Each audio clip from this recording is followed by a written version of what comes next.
wish we could put this in a Tiffany box with a beautiful white bow and give it like it was a gift. But that's not how life happens. And the violence and the fear are directly connected. And ultimately, fear is going to be in that courtroom if this ends up going to trial, because the officer is going to say, I was in imminent fear of my life. But what if it doesn't? Lauren, what if it doesn't? What if they decide there was nothing here? This is my point. This is exactly my point. At some point, we have to begin to dialogue about that fear, about the fear we see. Here we are. But look, we're here tonight. But Dr. Drew, because look, let me say this before I close. This same young man, tall in stature, looks like my nephew or my husband or what my son will probably go up to look like. You put a helmet and a jersey on him, and instead of being feared, he's revered. People have a problem with black men being feared so automatically. What we need to know as a community is, what was this young man doing? And we're hoping the evidence shows us that made this officer so fearful that he would shoot to kill.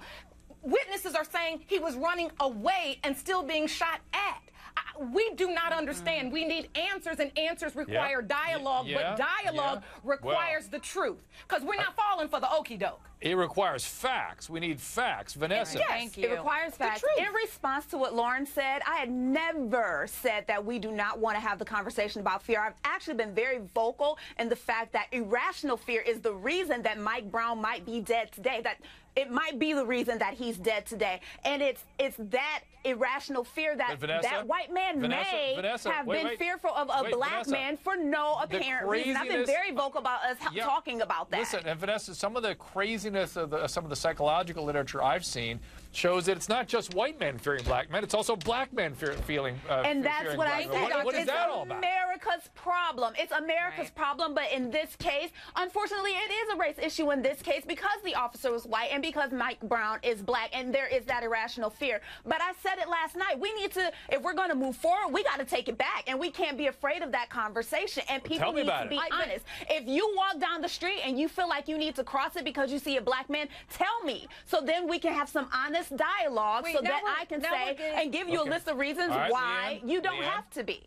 Leanne? I don't think it was irrational fear, because now that we have it, it hasn't been said by the police department, but it said in the report that once the police officer was taken to the hospital, he had a broken orbital bone in his face. That means his eye socket was punched and broken, okay? I'm sure he had fear. I don't think that was irrational. If that proves to be the case, and all of his bullets were in the front, but listen, I'm not right. Sure, but that's going to be proven as fact. We don't know that. That's right. No, but if that comes out, Dr. Drew, everyone wants to start this narrative. That's not fear because he was black. That's fear because he punched him. Yeah, but that's the. But you can't pick and choose which facts you listen to. But Vanessa, if he has a broken socket bone, that's a fact.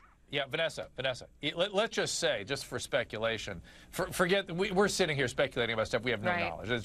Come on, let's stop. Exactly. But hang on. But let's just say, Vanessa, my fear is, I'm having fear tonight, is that this will sort of, there won't be any sense of justice, and this conversation won't go anywhere. You brought up some very courageous stuff last night, talking about slavery and about how we as Americans share a history that we seem to shrink from. Part of it is how we feel about one another. We're afraid to be honest about that. I totally agree with you on that. How do we, let's say people don't get a satisfying sense of justice out of this. How do you keep this conversation going forward? You get satisfying justice when the truth is told. No, let's say there's no satisfaction. Let's say it doesn't feel satisfying. But we have to trust that we have to trust that if the facts are presented, and if it shows that there's this broken orbital bone, and it shows that he was the aggressor, we have to trust that the people that are out there protesting for the truth will then ingest the truth. But we also heard reports that the officer grabbed his neck and pulled him into the car. So I don't want to discuss facts that we don't know. I want to move the narrative forward.